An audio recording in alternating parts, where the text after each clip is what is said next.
ВМРО-ДПМНЕ го вперува прстот во финансиското работење на јавното предпријатие ИСР од Штип.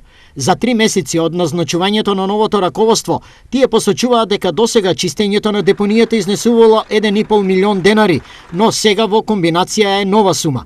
Тендерот за чистењето на депонијата изнесува 2 милиони 548 милијади и 800 денари, или за милион денари повеќе од претходните години.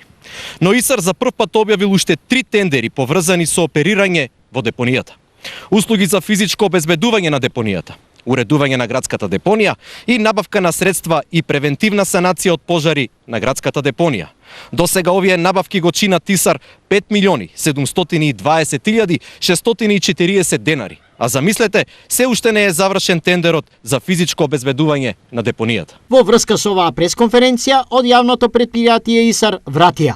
На 24.12.19 година се распишувал тендер на 687.999 денари. Само после 5 месеци, на 28.5.20 година, се распишувал тендер за истата работа 2.122.491 денар, или вкупно 2.810.490. Ние за 2021 година предвидовме 2.548.800 денари, што значи дека разликата во минус е 262.000.